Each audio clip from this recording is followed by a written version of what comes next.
Good afternoon. I'm Mark Clark. I'm president of the Association for the Study of the Middle East and Africa. I'm honored to welcome you to ASMEA's inaugural conference on the evolution of Islamic politics, philosophy, and culture in the Middle East and Africa, from traditional limits to modern extremes. It's an honor to share this room with so many top scholars who have traveled from around this country and indeed the world to be here with us today. Thank you for joining us for a vital conference, I think. And I also want to extend a warm welcome to those of you from the military and diplomatic communities who have joined us here today, as well as His Excellency, the Ambassador of Iraq, and His Excellency, the Ambassador of Syria. Thank you. ASMEA was founded by Professor Bernard Lewis, who stands here to my right, of Princeton University, and Professor Fuad Ajami of Johns Hopkins University, with the goals of defending free inquiry, expanding the boundaries of scholarship, and responding to the mounting interest in Middle Eastern and African studies and related fields, and the absence of any single group that could address these areas in a comprehensive, multidisciplinary fashion.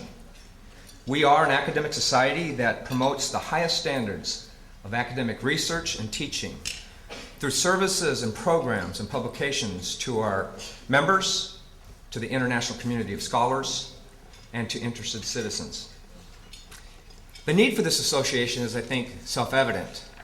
In just 6 months' time, we have established a global presence of some 500 scholars from 40 different countries, representing 230 universities and college campuses in 35 different academic disciplines. And ASMEA is growing daily as scholars and citizens join us to participate in a truly open academic society. Now it is my distinct privilege to introduce you today to our chairman and keynote speaker, Professor Bernard Lewis. He has been hailed as the world's foremost Islamic scholar by the Wall Street Journal. He's shaking his head. And the doyen of Middle Eastern Studies by the New York Times. Professor Lewis has been interpreting the world of Islam for the West for over 60 years. Born and raised in London, he studied at the University of London School of Oriental and African Studies, where he earned a PhD in the history of Islam. After service during World War II, he taught at the University of London until 1974, and then at Princeton University until 1986. Currently, he's Princeton's Cleveland E. Dodge Professor Emeritus of Near Eastern Studies and the chairman of our academic council for ASMEA. With the events of recent years creating an unprecedented demand in the West for knowledge of the Islamic world, Professor Lewis has made important and enduring contributions through his many books, including The Arabs in History and his 2 international bestsellers after 9/11, What Went Wrong and Crisis in Islam. Professor Lewis's speech today is entitled Studying the Other, Different Ways of Looking at the Middle East and Africa. Want to make one quick note. We should have cards, 3x5 cards on tables for you. If you want to ask questions, please put your question on the card, sign your name, and we'll have people coming around and collecting it before the end of this. Ladies and gentlemen, join me in welcoming Professor Bernard Lewis. Thank you. Thank you.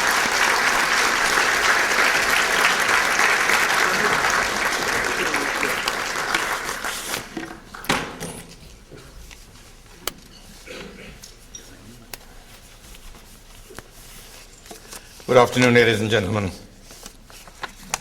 As you have been told, I'm a historian by profession, which means that I deal with the past. Not only that, but I'm a very aged, an ancient historian, applying the ancient to the historian rather than to the history. So that even my past is becoming more and more outdated. I no longer participate in the very active strife of our profession. So what I want to try and do today is to try and do what I think I'm best equipped to do. I mean best as compared with my other activities, not as compared with other people. And that is to try and situate our profession, the academic study of the Middle East, in a historical context. And I would like to begin with a quotation from the famous Dr. Johnson, one of his conversations recorded by Boswell. He says, "A generous and elevated mind is distinguished by nothing more certainly than an eminent degree of curiosity, nor is that curiosity ever more agreeably or usefully employed than in examining the laws and customs of foreign nations." A very interesting statement, and as I shall try to point out in a few moments, one uniquely Western, uniquely distinctive of this Western civilization of which we are the heirs at the present time. And I use the word we in the widest sense. It has not been the habit in the past of other civilizations, nor for that matter even in the present, to study the ways of others. For everybody, the world is divided into us and the rest, us being civilization and the rest being barbarians. At first sight, there appear to be some exceptions. When Greek was the dominant civilization over much of the world, and included a good part of the Middle East, there was a book written on ancient Iraq. There was a book written on ancient Egypt, both in Greek. So you may say, well, they were interested in ancient Egypt and ancient Iraq. Two problems. The book on ancient Iraq was written by an Iraqi, and the book on ancient Egypt was written by an Egyptian, who both cases had learned Greek because the Greeks were ruling their country. Second point, neither of these books has survived. Neither of them is extant. They are known only from allusions and quotations, from which I think one may say that the ancient Greeks, in spite of their high civilization, were not much interested in other people.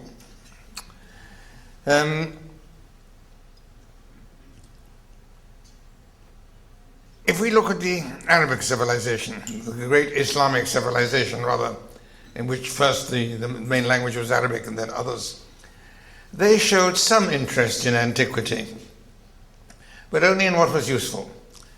They arranged to have a lot of ancient Greek stuff translated into Arabic, but medicine, science, astronomy, mathematics, even philosophy, because philosophy was thought to be of practical value at that time. Now we know better, of course. But they never translated anything about history or literature. No interest whatsoever. Even more remarkably, they were not interested in their own past. The Arabs came into countries of very ancient civilization, the most ancient in the world, and created a new and flourishing civilization, the Arab Islamic civilization. But what is remarkable is its total disregard of the previous civilizations of the Middle East. Their history was forgotten, their languages were forgotten, the scripts were forgotten. They knew absolutely nothing about them because they were not in the least bit interested in them. Nor did they show much interest in the outside world. There is one book by a Muslim author on India, tells us something about the civilization of India. But apart from that, the great civilizations of Asia evoked no curiosity. There was a little more interest in Europe because they recognized a kindred civilization. Christendom and Islam, after all, have a great deal in common. Indeed, the ongoing clash between them arose much more from their resemblances than from their differences. But even their very limited interest. The Arabs ruled Spain for many centuries. The Turks ruled a large part of southeastern Europe for many, and even Central Europe for many centuries. But they never seem to have developed the slightest interest in the previous civilizations or even the continuing civilizations of those countries. They didn't bother, for example, to learn languages. They employed renegades and dragomans and such like. So why was Europe different? Why was Europe already from an early stage showing an intellectual interest in other civilizations of the kind of which the quotation which I gave you from Dr. Johnson is a good example? There are, I think, several reasons. One is the matter of language. Most civilizations in the past and even elsewhere in the present get along with one major language. Chinese in China, Arabic in the Arab Islamic civilization. European Christendom was different. Their scriptures, the Old and New Testaments, were written in Hebrew, Aramaic, and Greek. If they wanted to read their own sacred books, they had to learn some difficult and in some cases rather exotic languages. They also had a number of different languages among themselves. Several outside observers note the curious fact that the Europeans speak 25 different languages and nobody understands anyone else. I take that from a medieval Persian text. The business, therefore, of studying and even mastering an alien and difficult language was part of ordinary life for Europeans in a way that never happened in the Islamic world or India or China. They also had another advantage in the question of language, and that is the Arabic-speaking Christians.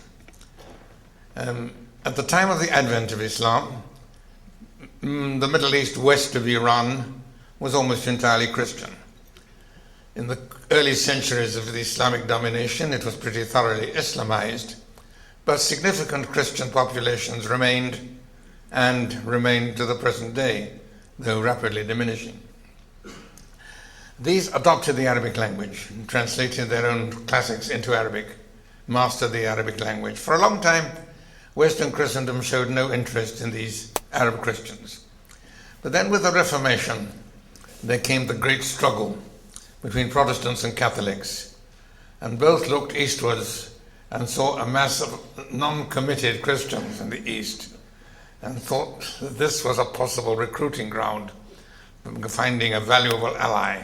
So first the Catholics, then the Protestants began to interest themselves in the East, which had two consequences. It gave them a motive for learning Arabic, and it also gave the Arabs, the Christian Arabs that is, a motive and an opportunity for going to Europe and playing some part in the intellectual life of Europe.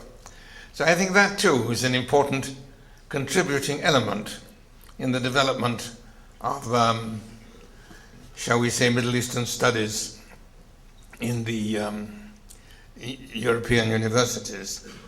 Now, there is a theory which you have probably heard that this study of the Eastern society, which has come to be known as Orientalism, is an aspect of imperialism, that it represents part of the will of Europe to impose its domination on the rest of the world, to dominate and exploit other peoples. Some years ago, I attended a meeting in Paris discussing postmodernism, which was attended mainly by postmodernists, but also by some others, and of whom I was one. And this argument was put forward.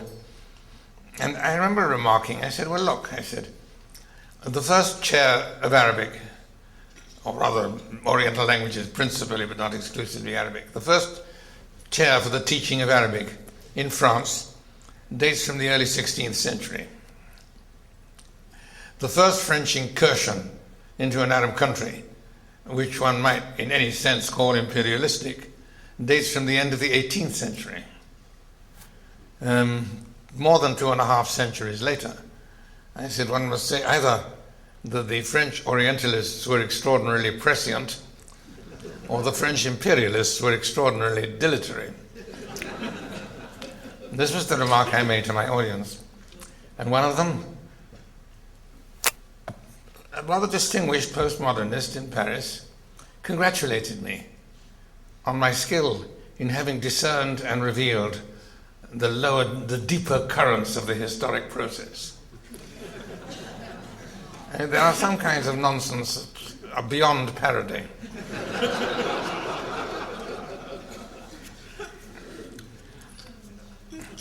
It has also been argued, yes, I should point out, by the way, that for many centuries, Europe was threatened rather than threatening. Advocates of that particular school of historical nonsense seem to overlook the fact that from the beginning of the 8th century to the end of the 15th century, the Arabs ruled much of Spain and Portugal. For part of that time, they also ruled Sicily and southern Italy. They advanced into France and conquered a large part of that. Europe was very, very much under threat by an Islamic advance in the West. And when that came to an end, with the final triumph of the reconquest in Europe, they never reconquered Christian North Africa nor the Christian Holy Land. When that came to an end, the second great Islamic attack began with the Ottomans, who the Turks conquered Anatolia, which had previously been a Greek Christian land. They conquered Constantinople. They conquered a large part of southeastern Europe. They twice besieged Vienna, and so on and so on and so on. One must acquit both the Arabs in Spain and the Turks in Europe, in Eastern Europe, of, shall we say, Orientalist imperialism, in that they never showed the slightest interest in the languages or cultures of the countries that they conquered. That aspect of imperialism, I think, cannot be brought against them. But they stayed for quite a long time, and their presence was, of course, seen as a serious threat by the various European countries, not only those immediately threatened, but even those more remotely threatened. In the British Isles, for example, the British Isles were never actually invaded, but they were raided several times by corsairs from North Africa, in Penzance, in Baltimore, and various other places. Major attacks in the early 17th century. This was about the time when the first chairs of Arabic were founded at Oxford and Cambridge. And as I say, the corsairs were coming from North Africa, raiding the English shores. So can one really say that there was an imperialist interest to establish chairs of Arabic at Oxford and Cambridge at that particular time? The disparity between that particular theory and the actual historical process is such that at times I have found myself asking myself a rather troubling question. The question is, where does ignorance end and falsehood begin?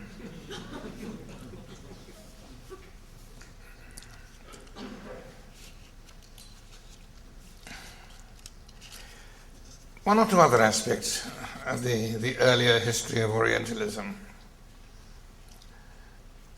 If the interest was practical, if it was concerned with the Arab or the Muslim world, why were the chairs only of Arabic?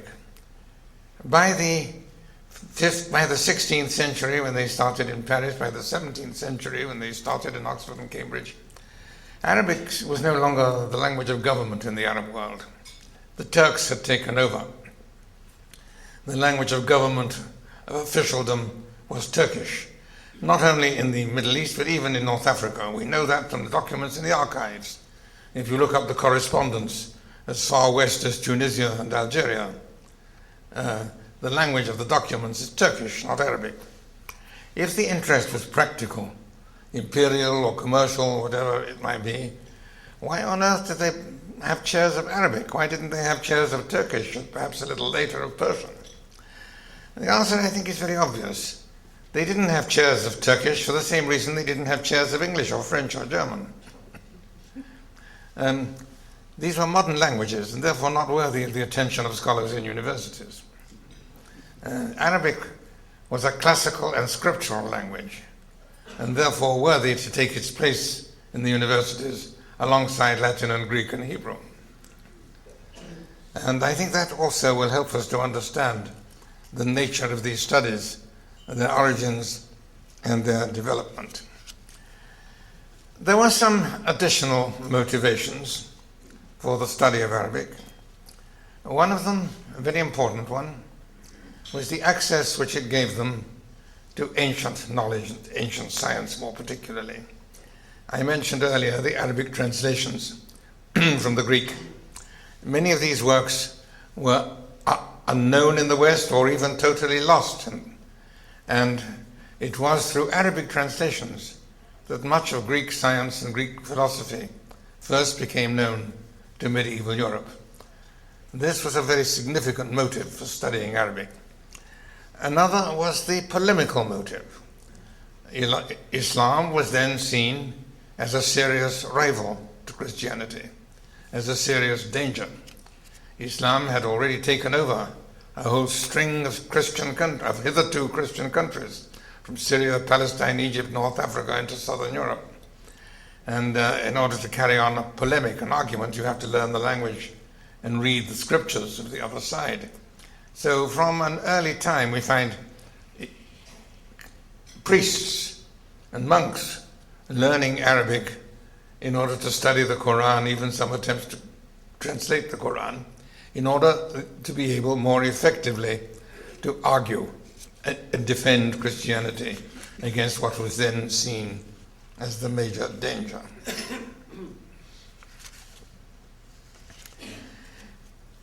I think it must be said that intentionally or otherwise, these Western scholars did render a tremendous service, not only to their own people, but also to the Arabs and other peoples of the Middle East, by preserving much that would otherwise have been lost. There are many important Arabic works, classical Arabic works of the High Middle Ages, which survive only because there are manuscripts of them in Oxford or Cambridge or London or Paris or Leiden or some other Western collection. Western travelers, usually the chaplains of embassies or commercial missions, who bought these manuscripts, took them home, and they are well looked after and well preserved, whereas to a large extent, not entirely of course, many of these works disappeared at home in the struggles and upheavals of the late medieval period. They also made a significant contribution by editing and printing texts. It was European Orientalist, I use the dreaded word, European Orientalist scholarship that first prepared critical editions of texts, looking at different manuscripts, different versions of the same book, trying to see why they differed, trying to construct something nearer to the original text of the author. These critical editions became a normal part of European scholarship relating to Latin and Greek and later to the European vernaculars. It was first introduced to Islamic scholarship by European, hesitate a moment, Orientalists.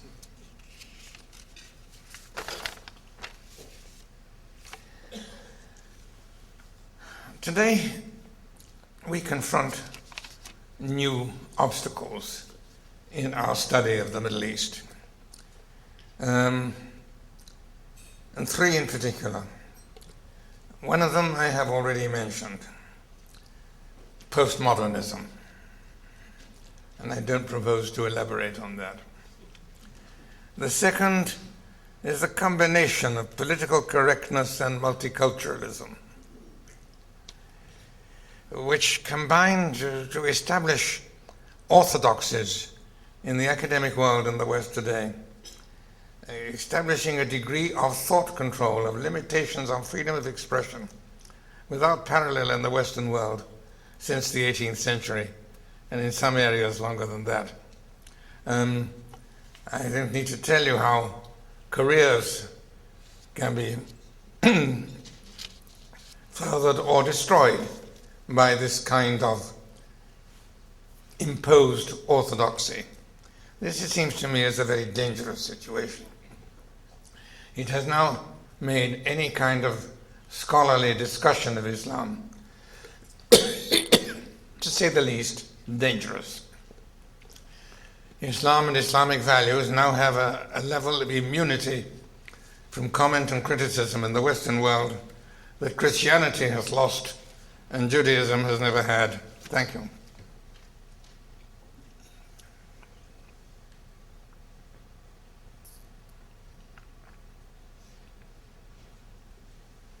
Thanks.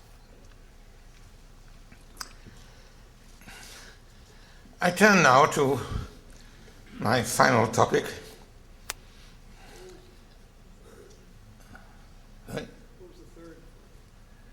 Oh, political correctness and multiculturalism. I combined the second and the third. Sorry. Yes, I should have clarified that. I turn now to our present situation and the different ways of studying the Middle East. We have, by now, two well-established traditions.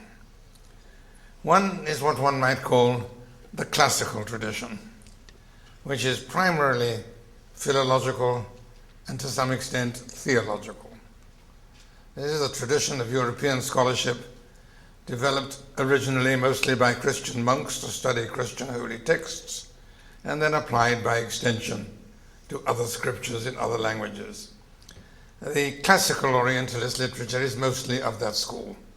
A good many of them were churchmen, not by any means all, but they followed broadly the same methods.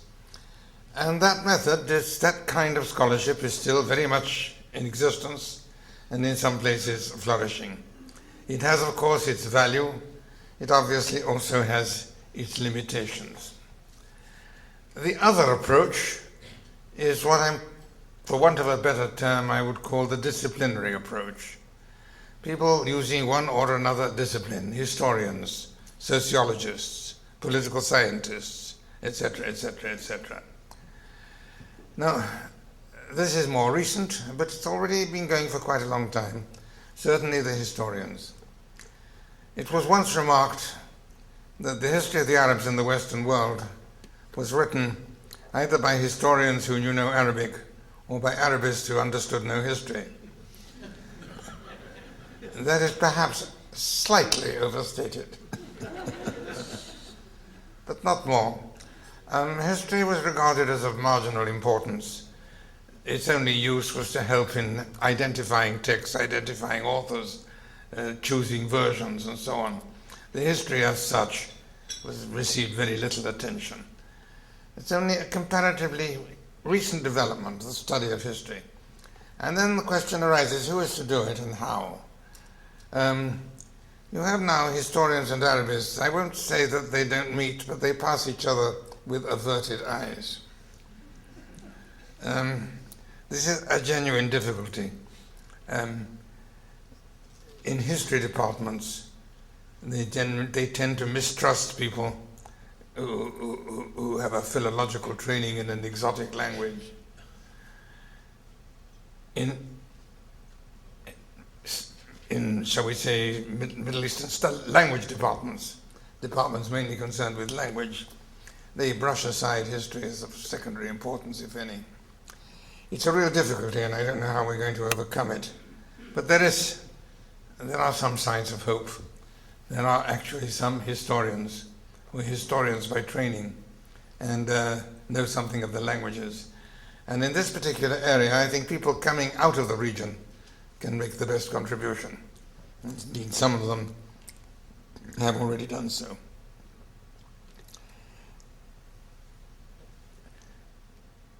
The absurdity of some of the approaches, I think, can be best illustrated by an example, by an imaginary example. Let us assume that we are dealing with a group of people whose task is to study German. They're divided into two groups. On the one hand, there are those who are specialists in Old High German and Middle High German, and whose most recent reading is the Nibelungenlied and such like. On the other hand, we have historians, political scientists, sociologists, and others who don't know any German, but who rely on informants and translators to get their material. This strikes you as an absurd situation. You're right. But it's very much better than the situation in Middle Eastern studies, because there's much more available by way of translations, good translations, and many more available by way of good translators and informants than would be the case with Middle Eastern languages. That is the kind of situation in which we find our studies at the present time. And it seems to me that we are beset by difficulties. On the one hand, as I said, the clash of disciplines and the lack of mutual recognition between them. And on the other, the deadly hand of political correctness. I can only hope that this organization will make a significant contribution to changing that. Thank you.